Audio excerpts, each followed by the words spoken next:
여러분 오늘날 예수 믿는 많은 분들이 있는데요.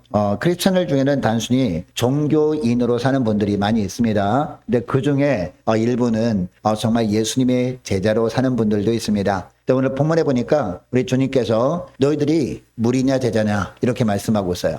무리는 어떤 자들 말합니까? 단순히 종교인으로 사는 자들을 말하는 거겠죠. 근데 그 중에서 제자는 어떤 삶을 사는 겁니까? 바로 예수님께서 말씀하신 대로 따라가려고 하는 자들, 이런 자들이 바로 제자죠. 하나님은 오늘 본문을 통해 우리에게 너희들은 어떤 삶을 살아가고 있느냐? 단순히 종교인으로 살아가고 있느냐? 아니면 예수의 제자로 살아가고 있느냐라고 물으십니다. 여러분, 주님께서 언제 우리에게 이런 물음을 하신다 할지라도 저는 예수님의 제자로 살고 있습니다, 이런 고백을 하며 지내는 저와 여러분 되시기를 축복합니다. 여러분, 예수님께서 이 땅에 계시는 동안에 예수님이 가는 곳마다 사람들이 우르르 몰려다녔거든요. 그런데 그 많은 사람들을 주님은 두 종류로 구분하시죠. 한 종류, 대부분의 사람들을 우리 주님께서 뭐라고 하십니까? 너희들 무리다, 무리라고 하십니다. 단순히 무리다라고 합니다. 또 하나의 몇 명은 예수님의 제자라고 이렇게 부르시는 것을 보게 됩니다. 그러니까 주님이 보실 때 진정한 제자는 많이 있다는 겁니까? 적다는 겁니까? 적다는 거죠. 오늘 우리가 읽은 말씀이 바로 예수님이 산 위에서 전한 말씀인데요. 예수님의 산상수훈이라고 하죠.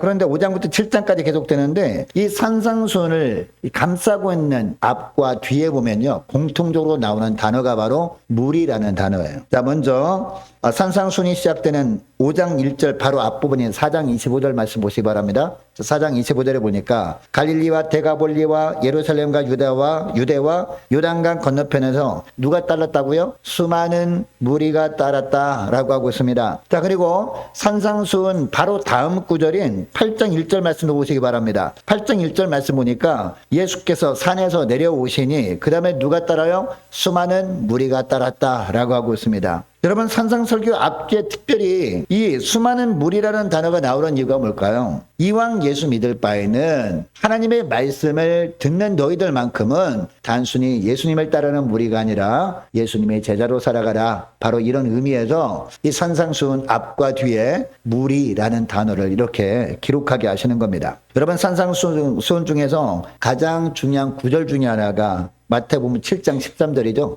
7장 13절 말씀을 우리 가서 한번 보도록 하겠습니다. 7장 13절 말씀입니다. 10페이지 있습니다. 좁은 문으로부터 시작. 좁은 문으로 들어가라. 멸망으로 인도하는 문은 크고 그 길이 넓어 그리로 들어가는 자가 많고 생명으로 인도하는 문은 좁고 길이 협착하여 찾는 자가 적음이라. 아멘. 여러분, 이 두 구절에서 어떤 자들이 무리이고 어떤 자들이 제자인데 정확하게 말씀하고 있죠. 여러분, 무리는 어떤 자들이 하는 거예요? 넓은 길로 가는 사람들이 우르르 가면 거기가 맞는 길인가 보다라고 하면서 그 사람들을 따라다니는 사람들이죠. 여러분, 사람들이 많이 모인 곳에 우르르 따라가는 것, 우리가 이 땅에 살 때 무엇을 먹일까 우리가 고민할 때는 그런 데 가야 돼요. 거기 맛집이니까. 그러나 우리가 믿음 생활할 때는요, 사람들이 우르르 따라간다, 거기 따라가면 됩니까? 안 된다는 거죠. 그 길은 바로 사망의 길입니다. 주님이 걸어가신 길은 사람들이 별로 찾지 않는 좁은 길, 생명의 길입니다.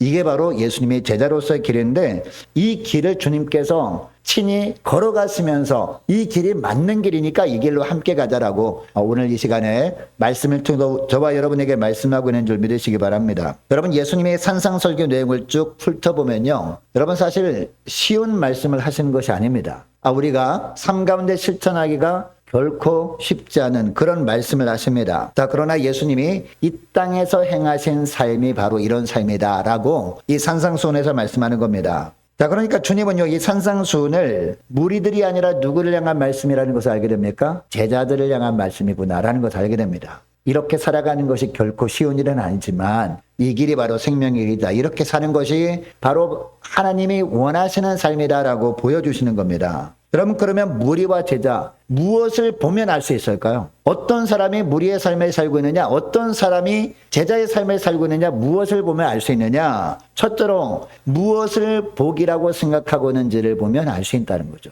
여러분, 당시 예수님을 따랐던 수많은 무리들 있지 않습니까? 그 무리들은요, 예수님을 왜 따랐을까요? 무엇이 복이라고 생각하고 예수님을 따른 것일까요? 단순하게 이 땅에서 잘 되는 것이 복이라고 생각하고 예수님을 따랐던 거예요. 예수님을 따르면 예수님께서 다른 사람보다 훨씬 나를 더 잘 되게 하시겠지, 이런 기대감을 가지고 예수님을 따랐던 겁니다. 그리고 예수님을 따라다니면 주님께서 병을 고쳐주셨잖아요. 주님이 병을 고쳐주신 것, 이것이 복이다라고 생각하고 예수님을 따랐던 겁니다. 그리고 예수님을 따라다니니까 신기한 기적도 보게 된 거죠. 예수님께서 행하시지 않았습니까? 신기한 기적들. 이처럼 예수님께서 신기한 기적을 보여주시는 것, 이것을 보는 것이 복이다라고 생각하고 주님을 따랐던 겁니다.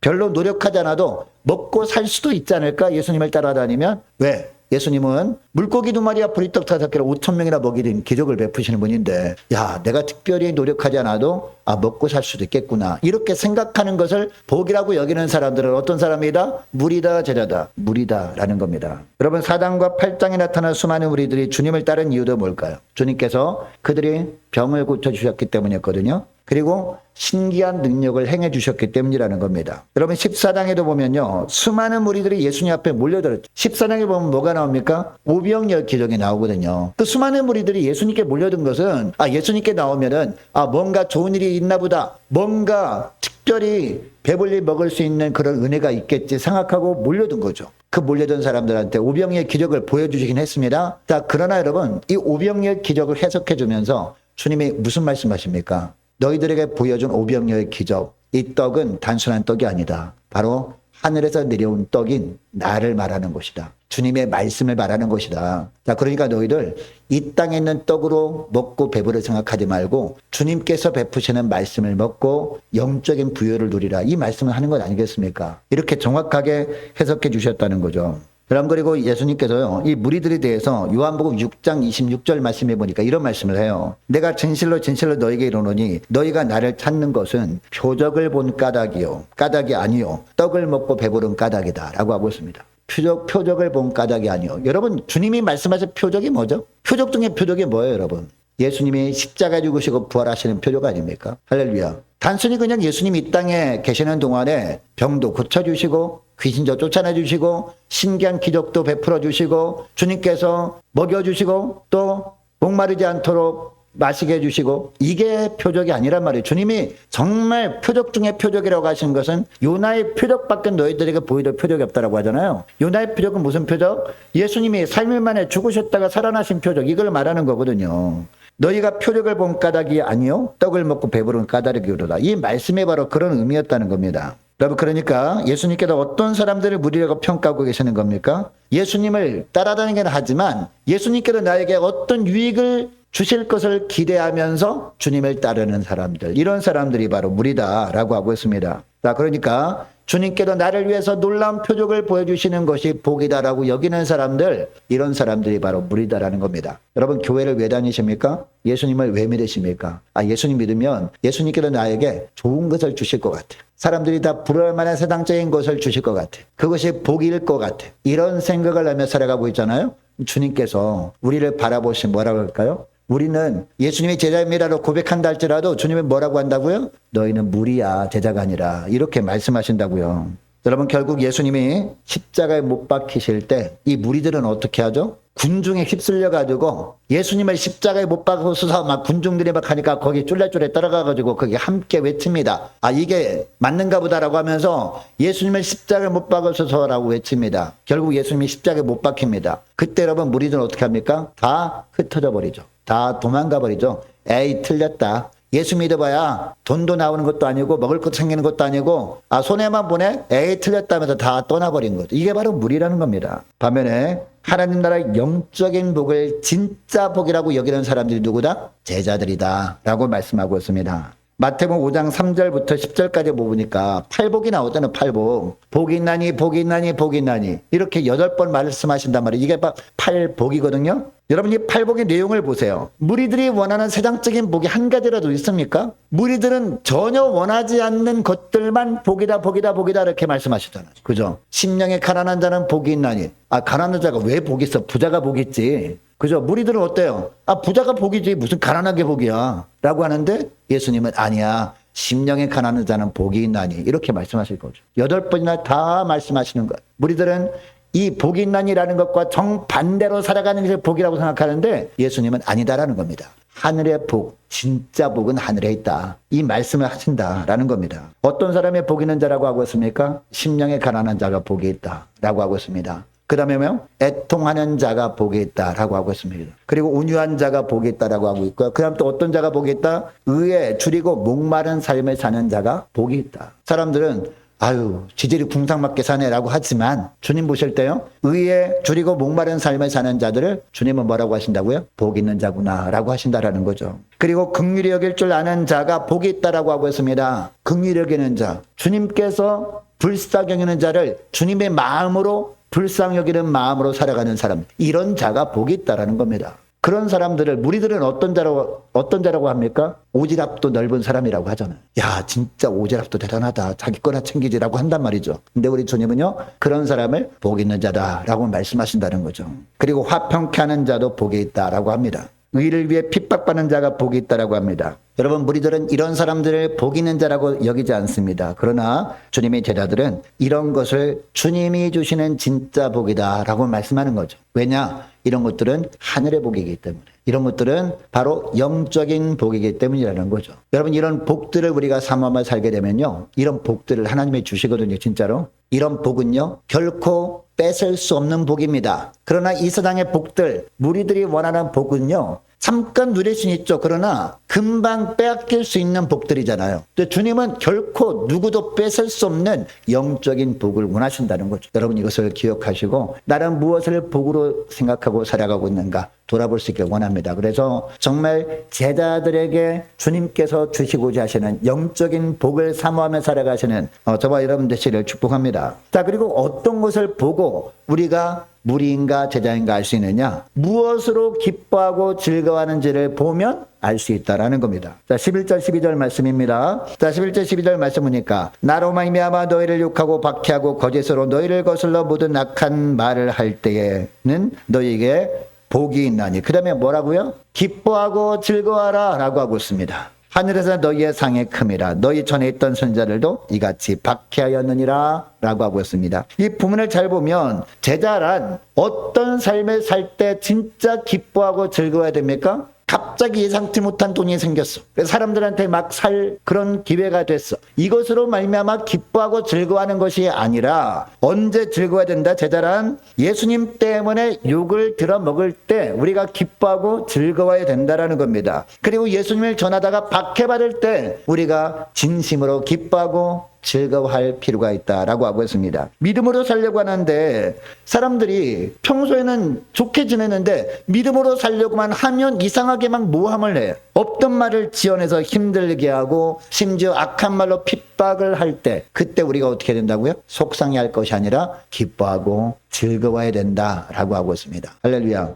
우리가 도대체 이해할 수 없는 그런 말씀을 하시는 거잖아요. 그러나 이게 바로 제자의 삶이다. 이런 삶을 내가 살아가고 있잖아요. 그러면 내가 제자의 삶을 살아가고 있구나. 무리가 아니라 이렇게 우리가 생각할 수 있다라는 겁니다. 여러분 왜 이런 상황에서 우리가 기뻐하고 즐거워야 되느냐? 하늘에 복이 있다는 증거가 바로 그것이기 때문입니다. 그리고 하늘에서 큰 상이 예비되어 있다는 증거이기 때문이라는 겁니다. 반면에 무리들은 언제 기뻐합니까? 여러분 무리들은 언제 기뻐해요? 예수 믿은 대가로 사람들이 볼 때 부러워할 만한 세상적인 축복이 막 임해요. 그러면 기뻐합니다. 그죠? 야, 내가 예수 믿었더니 장사도 잘 되고 예수 믿었더니 아픈 것도 낫고 예수 믿었더니 승진도 하고 예수 믿었더니 이것저것 막 생기더라. 이것으로 인해서만 기뻐할 때 우리는 단순히 그냥 종교생활 하는 거예요. 그냥 교회 다니는 것뿐입니다. 제자로서 살아가는 삶이 아니라. 그리고 하나님께서 여러 가지 기적적인 일들을 막 보여주세요. 이럴 때는 우리가 기뻐하고 즐거워한다라는 거죠. 자, 그러나 11절, 12절에 나오는 일들을 겪게 되면 어때요? 기뻐하지 않습니다. 예수 믿고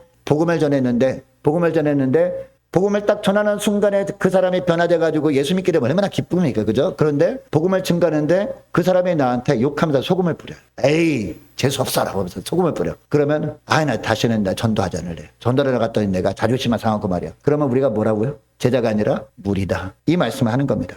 예수를 잘 믿어보려고 하는데 오랜만에 내가 전도해보려고 하는데 왜 나에게 이런 일이 생기게 하십니까? 불평하면서 우리가 낙심하게 된다면 우리는 제자라고 할 수 없죠. 무리라는 겁니다. 예수님 때문에 욕을 하는 사람들을 향해서 똑같은 방식으로 대항하려고나 할 뿐이죠. 무리들은. 그러나 예수 믿는 사람들은요, 정말 예수님의 제자를 어떻게 해요? 그때마다 기뻐하고 즐거워한다는 거예요. 야, 하늘에 상이 예비되어 있는 증거구나라고 하면서 제자들은 그럴 때일수록 기뻐하고 즐거워한다, 이 말씀을 하는 겁니다. 그러니까 제자는 기뻐하고 즐거워해야 될 이유가 다르다는 겁니다. 무리들은 도저히 이해할 수 없습니다. 무리들이 볼 때는요, 도저히 기뻐할 만한 상황이 아닙니다. 즐거워할 만한 그런 환경이 아닙니다. 즐거워할 이유가 전혀 없는데 예수님이 함께 하시는 증거로 말미암아 제자들은 기뻐하고 즐거워한다, 이 말씀을 하고 있습니다. 예수님이 함께 하시는 것 하나로 기뻐하고 즐거워하는 것이 바로 제자들의 삶이다라고 말씀하고 있습니다. 여러분, 그렇다고 하나님께서 이런 제자들을 굶기실까요, 여러분? 굶기셔요? 굶기지 않습니다. 구하지 않은 것까지도 더해 주셔서 그것으로 살게 하시는 것이 바로 제자의 삶인 줄 믿으시기 바랍니다. 우리가 잘 아는 말씀이 있잖아요. 그런즉 너희는 먼저 하나님의 나라와 하나님의 의를 구하라라고 하잖아요. 우리 잘 알잖아요. 무슨 얘기인지 아십니까? 너희들 하나님의 나라와 하나님의 의만을 구하면 나머지 것은 내가 다 책임져 줄게. 이게 바로 그리하면 이 모든 것을 너희에게 더하시리라라는 말씀 아닙니까? 이것도 산상수훈에 나오는 말씀이잖아요. 제자들에게 하시는 말씀이거든요. 이 제자들은 어떤 삶을 살아야 돼요? 오직 우리가 기뻐하고 즐거워할 것이 무엇 때문에 기뻐하고 즐거워야 된다? 주님을 증거하다가 박해받을 때, 믿음으로 살려고 할 때, 사람들에게 모함을 받고 힘들게 우리를 할 때, 그때 우리가 불평하면서 짜증내는 것이 아니라 기뻐하고 즐거워하는 거죠. 이런 삶을 살게 되면 주님께서 우리 모든 삶을 제자의 삶을 사는 것으로 여기시고 우리가 구하지 않은 것까지도 책임져 주신다. 이게 바로 마태복음 6장 33절 말씀의 의미라니까요. 왜냐하면 이 말씀 바로 전에 너희는 무엇을 먹을까 무엇을 마실까 염려하지 말라라는 말씀 하잖아요. 공중나는 새를 보라, 들에 피는 백합화를 보라라고 하면서 말씀하시잖아요. 공중나는 새도 주님이 먹이시거든 하물며 너희일까 보냐라고 하시잖아요. 할렐루야. 여러분, 이것을 기억하시고 무엇보다 무리의 삶이 아니라 제자의 삶을 살기로 결단하시는 저와 여러분 되시기를 축복합니다. 여러분, 그러면 제자들이 예수님 한 분만으로 기뻐하며 즐거워야 되는 이유가 뭘까요? 그 이유가 있을 건 아니겠습니까? 제자들이 관심사는 오직 어디에 있기 때문에 하나님의 나라에 있는 사람들이기 때문에 우리가 이런 것으로 말미암아 기뻐하고 즐거워야 된다라는 겁니다. 여러분, 무리들의 관심은 반면에 어디에 있습니까? 이 땅에 있었죠. 그러나 제자들의 관심사는 예수님이 왕 되시는 천국에 있었잖아요. 그래서 왕이신 예수님께서 나를 따르라 라고 했을 때 어떻게 할 수 있었어요? 모든 것을 다 버리고 주님을 따를 수 있었다고요. 그 중에 누가 있습니까? 베드로가 있습니다. 안드레가 있어요. 또 누가 있어요? 야고보와 요한이 있었죠. 심지어 야고보와 요한은요, 아버지랑 함께 그물을 이렇게 깁다가 그물도 버릴 뿐만 아니라 심지어 아버지를 복양하는 것도 잠시 뒤로 미루고 주님을 따르는 편을 선택합니다. 제자의 삶이 나의 삶의 최고의 가치야, 이것을 깨달은 거죠. 예수님의 말씀을 받고서 예수님의 왕이 되시는 나라가 자기들의 사는 동안에 이루어질 것을 기대하면서 따랐던 겁니다. 그래서 어떤 제자들은요, 예수님이 세우시는 그 나라가 임할 때 예수님의 좌우편에 우리가 앉게 해달라고 이렇게 조르기도 하죠. 자, 그리고 정작 주님께서 자기들이 원하는 나라를 만들어주시지 않죠. 그래서 예수님이 십자가에 달려서 죽어버려요. 자, 그러니까 주님을 일단 떠나긴 했습니다. 그럼에도 불구하고 분명한 것은요, 그들의 관심사는 무리와는 완전히 확연하게 달랐다라는 겁니다. 그래서 예수님께서 부활하신 다음에 어떻게 하셔요? 이 제자들을 찾아오시죠. 제자들을 찾아오셔서 그들과 동행하시면서 예수님이 왕 되시는 하나님 나라를 전하다가 승천하시죠. 승천은 왜 하셔요? 예수님이 승천 왜 하십니까? 선물을 보내주시려고. 어떤 선물? 성령을 선물로 보내주시려고 승천하시잖아요. 결국 성령을 보내주셔가지고 그들이 진정한 제자로서의 삶을 살아갈 수 있도록 도우시는 거죠. 우리 주님께서 그들을 통해서 이 땅에 하나님 나라를 세워가시는 일을 지속되게 하신 겁니다. 여러분은 무리입니까? 아니면 제자입니까? 자, 그동안은 무리의 삶을 살아왔다 할지라도 오늘 이 말씀을 우리가 듣게 되었다. 그러면 주님께서 어떤 의도로 이 말씀을 주신 거예요? 오늘부터라도, 지난 날은 돌아보지 말고 오늘부터가 중요하다. 오늘부터라도 제자의 삶을 살아가라. 이 말씀을 하고 계시는 줄 믿으시기 바랍니다. 어떤 환경 속에서도 오직 하나님 나라에 더 관심을 두며 사시는 여러분 되시기를 바랍니다. 자, 그러면 제자의 삶의 핵심이 무엇이냐? 이거 마지막에. 제자의 삶의 핵심이 뭡니까? 다르게 살아가는 거예요. 구별된 삶을 살아가는 거란 말이에요. 여러분, 우리가 오전 예배 시간에 그 성막 울타리에 대한 말씀을 들었잖아요. 울타리가 어떤 역할을 한다? 구별 짓는 역할을 한다는 거죠. 세상과 구별된 삶을 살도록 울타리를 딱 만들어주시고 그 성막 안으로 우리를 인도하신다고요. 우리가 정말 제자의 삶을 살면서 하나님의 임재 가운데 살아가게 되면 어떤 삶을 살게 돼요? 성령의 능력으로 구별된 삶을 살아가게 되어진다라는 겁니다. 이게 바로 제자의 삶이다라는 겁니다. 여러분, 하나님께서 이스라엘 백성들에게 율법을 주신 이유도 무엇입니까? 오전에도 말씀드렸지만 그 이유가 뭐예요? 하나님의 백성들이 가나안 땅에 들어가서 어떤 삶을 살아가라? 다르게 살아가라라는 거죠. 구별된 삶을 살아가라는 겁니다. 섞이지 말라는 겁니다. 그래서 율법에도 보면요, 이렇게 그 씨앗을 이렇게 뿌릴 때 섞여 뿌리지 말라고 하거든요. 그리고 옷을 짤 때도, 옷감을 짤 때도 섞어 짜지 말라라고 말씀하시잖아요. 왜? 섞이면 안 되니까. 하나님의 백성들은, 예수님의 제자들은 구별된 삶을 살아가야 되니까. 세상은 뭐라고 합니까?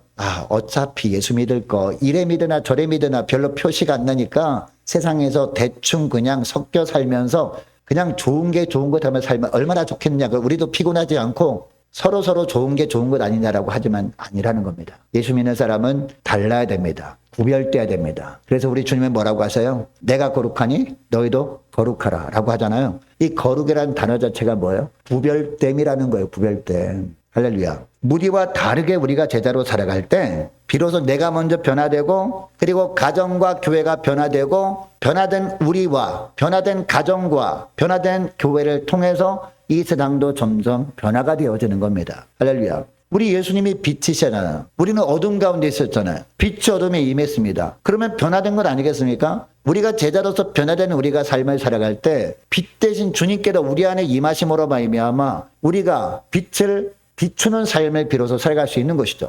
그래서 주님께서 뭐라고 하세요? 우리 한 사람 한 사람 보면서 너희는 세상의 뭐다? 빛이다 라고 하잖아요. 너희는 또 세상의 뭐다? 소금이다라고 하잖아요. 소금이 그 맛이 짜지 않으면 어떻게 된다? 땅에 버려져 밟힐 뿐이라고 말씀하지 않습니까? 제자의 삶을 살지 않고 무리의 삶을 살기 때문에 사람들이 우리를 밟는 거예요. 사람들이 그래서 교회를 욕하는 거예요. 교회가 교회답지 못하고, 예수 믿는 사람이 예수 믿는 사람답지 못하고, 제자의 삶을 살지 못하고 무리의 삶을 살아가니까 하나님께서 불신자들을 통해서 우리를 힘들게 하는 거란 말이에요. 구약시대 때는 바벨론을 이용하셨죠. 아수르를 이용하셨잖아요. 근데 오늘날은 세상 사람들을 이용해서 우리에게 칼로 찌르는 고통을 겪게 하신다는 거죠. 너희들 이럼에도 불구하고 여전히 무리로 살아갈 거냐? 너희들 이럼에도 불구하고 제자로 살아갈 마음이 없느냐라고 말씀하시는 줄 믿으시기 바랍니다. 그러니까 우리를 힘들게 하는 이 세상 사람들을 바라보면서 우리가 뭐라고 할 것이 없어요. 주님께서 나에게 주시는 메시지구나. 이제는 무리로 살지 말고 진짜 예수 믿을 바는 제자의 삶을 살라라고 하는 메시지구나 라는 것으로 들을 수 있기를 축복합니다. 여러분, 무리는 다수잖아요. 제자는 소수입니다. 그래서 7장 13절 14절 말씀을 다시 보면 주님은 제자로 사는 사람이 그 수가 적다라고 하시는 거예요. 왜요? 길이 너무나 좁기 때문에. 그리고 길이 너무나 협착하기 때문에. 여러분, 협착하다는 말은 무슨 말이에요? 그 길을 통과할 때요, 버릴 것이 너무나 많은 거예요. 이것저것 막 짐 싸들고 가방도 메고 캐리어도 끌고 하면 건너갈 수 없는 길이기 때문에. 일단은 그 좁은 길 가려면 어떻게 해야 돼요? 캐리어 들고 있는 거 버려야 돼. 보관소에 맡겨야 돼. 그리고 등에 짊어지고 있던 이 백팩도 이제 내려야 될지 몰라요. 옷도 얇은 옷으로 입어야 될지도 몰라요. 겨우 몸 하나 빠져나갈 수 있는 그런 곳일 수도 있어요. 또 가다 보면 또 이렇게 낑겨가지고 더 고통스러울 수도 있거든요. 그러나 그 길로 주님이 걸어가신 거예요. 여러분, 주님이 십자가 다지신 것을 생각해 보시기 바랍니다. 주님은요, 거의 맨몸이었거든요. 그럼 뭘 보여주세요? 모든 것들을 다 버려야 그 길을 걸어갈 수 있다. 그 길 끝에는 뭐가 있습니까? 승리가 있어요. 그래서 부활의 영광을 주님께서 체험하신 겁니다. 그리고 우리에게 보여주신 거예요. 이 길 끝에 죽음이 아니다. 이 길 끝에 진정한 생명이 있다, 영생이 있다. 이 말씀을 하는 거예요. 이것을 보여주면서 너희들도 이 제자의 길을 나와 함께 걸어가자라고 말씀하시는 겁니다. 그래서 주님이 십자가를 지시기 전날 밤에 이 겟세마네 동산에서 기도하시잖아요. 기도하실 때 이 제자들 어떻게 해요? 제자들은 졸고 있었죠. 3번이나 정신을 차리라라고 하는데 끝까지 졸고 있으니까 주님께서 뭐라고 하십니까? 이제 때가 됐다. 일어나라. 나와 함께 가자라고 하셨거든요. 나와 함께 어디로 가자? 생명의 길로 걸어가자. 나와 함께 십자가를 지자라는 말이 아니에요. 나와 함께 좁은 길로 걸어가자. 이 말씀을 합니다. 주님은요, 그 끝이 어떠할지를 다 알고 계셨기 때문에 그 길을 걸어가셨어요. 그리고 이미 주님께서요, 3번이나 제자들에게 그 말씀하셨어요. 주님의 십자가 죽음으로 끝나는 것이 아니라 다시 살아날 것이다 라고 말씀하셨단 말이에요. 근데 그 길은 당장 보기 힘든 길이지만 그 길 끝에는 승리가 예비된 길이라는 겁니다. 여러분, 이것을 기억하시고 무엇보다 주님께서 오늘 말씀을 통해서 우리에게 묻고 있습니다. 너희들은 그동안 어떤 삶을 살았느냐? 무리의 삶을 살았느냐 제자의 삶을 살았느냐라고 묻고 계시고, 그동안 무리의 삶을 살고 있다면 앞으로는 어떤 삶을 살기를 원하느냐, 어떤 결단을 하길 원하느냐 또 묻고 계십니다. 이 주님의 물으심 앞에 이제 알았습니다. 이제는 무리의 삶을 내려놓고 이제는 제자의 삶을 걸어가길 원합니다. 주님께서 일어나라 나와 함께 가자라고 말씀하실 그 음성을 듣고 이제는 주님과 함께 이 제자의 삶을 살아갈 수 있도록 주님 도와주옵소서. 간절히 기도하는 이 시간 될 수 있기를 축복합니다. 자, 기도하겠습니다. 하나님 아버지 감사합니다. 저희들이 성령의 감동으로 예수입니다. 하나님의 자녀로 살고 있지만 주님께서 저희들을 바라보시며 기대하시는 것은 무리의 삶이 아니라 예수님의 제자의 삶을 살기를 간절히 기대하신다는 것을 깨닫게 하심을 감사드립니다. 저희들이 주님을 따르기는 하지만 단순히 주님께서 저희들에게 이 땅에 복을 주시는 분이기 때문에 주님을 따르고 있거나 특별한 기력을 베풀어 주실 것을 기대하면서 주님을 따르고 있다면 단순한 무리의 삶을 살고 있다는 것을 알았사오니 주님께서 말씀하시는 신령한 복만을 사모하며 사는 제자의 삶을 살게 하여 주옵소서. 하나님 나라의 모든 관심을 두고 사는 제자의 삶을 살아갈 수 있도록 은총 누려 주옵소서. 또한 세상 풍조를 따르는 세상 사람들과 구별된 삶을 살면서 예수님이 함께 하시는 것 하나로 기뻐하며 살아가므로 어두워져가는 세상을 변화시키는 주님의 제자로서 역할을 은혜 가운데 잘 감당하며 하나님께 영광 돌리는 저희를 다 되게 하여 주옵소서. 감사드리오며 우리 주 예수님의 이름으로 기도합니다. 아멘.